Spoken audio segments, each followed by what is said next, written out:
అనుకోవటం చాలా దురదృష్టకరం. నిన్న దాదాపుగా వైకుంఠ ఏకాదశి దర్శనం కోసం టోకన్ల కోసం క్యూలో నించున్న వాళ్ళు 6 మంది చనిపోయారు. దాదాపుగా 34 మంది గాయాలై హాస్పిటల్లో ఉన్నారు.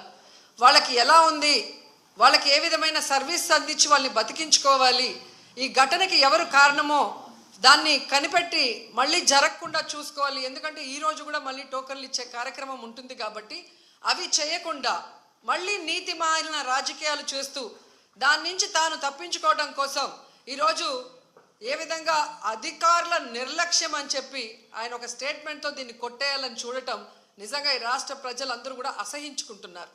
ఎందుకంటే ఈరోజు అధికారులను కానీ టీటీడీ పాలక మండలిని కానీ ఎవరు నియమించారు? ఈ చంద్రబాబు నాయుడు గారే కదా. మరి ఒక అసమర్థుడిని ఈరోజు టీటీడీ చైర్మన్గా పెట్టడం జరిగింది, ఒక అసమర్థుడిని ఈరోజు ఎస్పీగా పెట్టడం జరిగింది, ఒక కలెక్టర్ని అక్కడ కలెక్టర్గా పెట్టారు. వీళ్ళెవరికి భక్తుల మీద ప్రేమ లేదు, అభిమానం లేదు, వాళ్ళకి సర్వీస్ చేయాలన్న మైండ్ సెట్ కూడా లేదు. ఎంతసేపు చంద్రబాబు నాయుడు చుట్టూ తిరుగుదామా, ఆయనకి భజన వేస్తే చాలు అనుకున్న కార్యక్రమం మనం 6, 7, 8వ తారీఖున చూసాం. జిల్లాలో ఉన్న తిరుపతి, చిత్తూరు జిల్లా ఎస్పీలతో సహా ప్రతి ఒక్కరూ కూడా చంద్రబాబు నాయుడు చుట్టూ తిరుగుతూ భజన చేస్తూ ఈరోజు ప్రజల్ని గాలికి వదిలేశారు. కాబట్టే నిన్న ఇంత పెద్ద సంఘటన జరిగింది. ఎంత దురదృష్టకరం అంటే ఇదేదో సడన్గా ఈరోజు ప్రోగ్రాం పెట్టారు, మాకు తెలియకపోవటం వల్ల ఇలా జరిగిందని చెప్పడానికి లేదు. ఎవ్రీ ఇయర్ వైకుంఠ ఏకాదశి లక్షలాది మంది భక్తులు రావటం మనం కళ్ళారా చూస్తున్నాం. గత ప్రభుత్వం మీరు చూశారు, భక్తులకి ఏ విధంగా సౌకర్యాలని అందించడంలో, వాళ్ళకి సేఫ్టీని క్రియేట్ చేయటంలో, వాళ్ళకు వచ్చిన వాళ్ళకి పిల్లలకి పాలు ఇవ్వటం కానీ, పెద్దవాళ్ళకి వృద్ధులకి షెల్టర్స్ ఇవ్వటం కానీ, ఆడవాళ్ళకి కుటుంబ సభ్యులకి భోజనాలు ఏర్పాటు చేయడం మనం కళ్ళారా చూసాం. కానీ నిన్న ఫుల్ డే జనాలు ఎండల్లో రోడ్ల మీద పార్కుల దగ్గర కూర్చొని ఉంటే మంచినీళ్ళు ఇచ్చేవాళ్ళు లేడు, చిన్నపిల్లలకి పాలు ఇచ్చేవాళ్ళు లేరు, ముసలోళ్ళకి షెల్టర్స్ లేదు, భోజనాలు లేదు. అంటే ఎంత నిర్లక్ష్యం ప్రజలంటే, భక్తులంటే అనేది ఇక్కడ మనం గమనించాలి. నిన్న జరిగింది ఏదో ప్రమాదశాత్తు జరిగింది కాదు, ఇది ప్రభుత్వం చేసిన హత్యలు. ఎందుకంటే చంద్రబాబు నాయుడు గారి నిర్లక్ష్యం, ఆయన నియమించిన టీటీడీ పాలక వర్గం, అలాగే దేవాదాయ శాఖ మంత్రి, అలాగే డిప్యూటీ సీఎం, అలాగే హోంమంత్రి, వీళ్ళందరి నిర్లక్ష్యం వల్లే ఇది జరిగింది. కాబట్టి వీళ్ళందరి మీద కేసులు, అంటే క్రిమినల్ కేసుల్ని ఫైల్ చేయాలని కూడా మేము డిమాండ్ చేస్తున్నాం.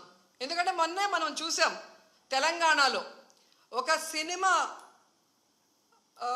ఫ్యాన్ షోకి అల్లు అర్జున్ గారు వస్తే ఆయనకి సంబంధం లేకుండా తోపులాట జరిగినప్పుడు అక్కడ ఒక మహిళ చనిపోతే అల్లు అర్జున్ గారి మీద 105 BNS పెట్టడం జరిగింది.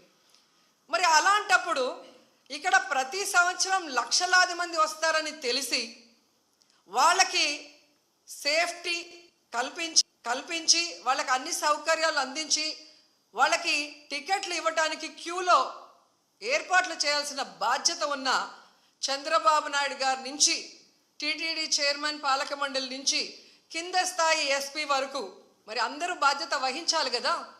కానీ ఈరోజు ఎంత దురదృష్టం అంటే, ఇది పద్మావతి పార్క్లో 5 మంది చనిపోయిన ఆ ప్లేస్లో జరిగిన FIR. దీంట్లో 105 పెట్టాల్సింది వీళ్ళు 194 BNSS పెట్టారు. అలాగే విష్ణు నివాసం దగ్గర ఒకరు చనిపోయారు, దానికి కూడా 105 పెట్టాల్సింది 194 BNSS పెట్టారు. అంటే ఇది ప్రమాదవశాత్తు జరిగింది, ఏదో జారి పడిపోయి తొక్కిసలాట జరిగింది, దీంట్లో ఎవరు కూడా కావాలని చేయలేదు, మాకెవరికి దీంట్లో సంబంధం లేదు అని చేతులు కడుగేసే కార్యక్రమం చేస్తున్నారు. ఎందుకంటే వైకుంఠ ఏకాదశి దర్శనానికి వచ్చే భక్తులకి అన్ని సదుపాయాలు కల్పించాల్సిన బాధ్యత ఈ రాష్ట్ర ప్రభుత్వానికి ఉంది. ఈ రాష్ట్ర ప్రభుత్వం ఆ జిల్లా ఎస్పీకి, అలాగే కలెక్టర్కి బాధ్యతనిస్తారు, అలాగే పాలక మండలికి బాధ్యతనిస్తారు.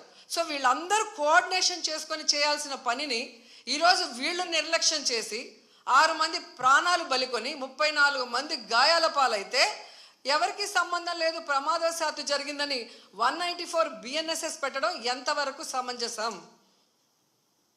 సో ఈరోజు నేను అడుగుతున్నాను, మొన్న విజయవాడలో హైందవ శంఖారావం చేశారు, హైందవుల్ని మనం కాపాడుకోవాలి, మరి ఈరోజు ఇంతమంది హైందవ భక్తులు చనిపోతూ గాయాలవుతుంటే ఎక్కడికి వెళ్ళారు ఈ పీఠాధిపతులు?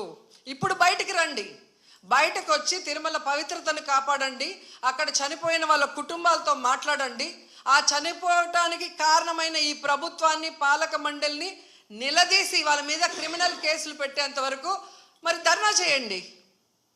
ఎందుకు మాట్లాడట్లేదు? అలాగే మీరు మొన్న చూస్తే అసలు లడ్డూలో కల్తీ జరగకపోయినా వీళ్ళు చెప్పిన అబద్ధాన్ని వీళ్ళ కూటమి ప్రభుత్వంలో ఉన్న బీజేపీ మాధవీలత గారు వందే భారత్ ఎక్స్ప్రెస్లో భజన చేసుకుంటూ వచ్చి ఎన్ని రకాలుగా మాట్లాడిందో మనం చూసాం. నిజంగా మీకు దేవుడి మీద భక్తుంటే, భక్తుల మీద ప్రేమ అభిమానం ఉంటే ఈరోజు 6 మంది ఎవరి వల్ల అయితే చనిపోయారో ఈ ప్రభుత్వాన్ని నిలదీయండి. ఈ ప్రభుత్వంలో ఎవరెవరు ఈ చావుకు కారణమయ్యారో వాళ్ళందరి మీద మోడీ గారికి చెప్పి క్రిమినల్ కేసులు పెట్టించండి. అంతేగాని ఈరోజు మీరు పూసుకొని మీరు చేస్తే మాత్రం అది కరెక్టు, వేరే వాళ్ళు చేస్తే తప్పు అన్నట్టుగా దొంగ మాటలు చెప్తూ ఎవరి మీద దుమ్మెత్తి పోయాలనుకుంటే ప్రజలు అన్నీ గమనిస్తున్నారు. అండ్ ఈరోజు మీరు చూస్తే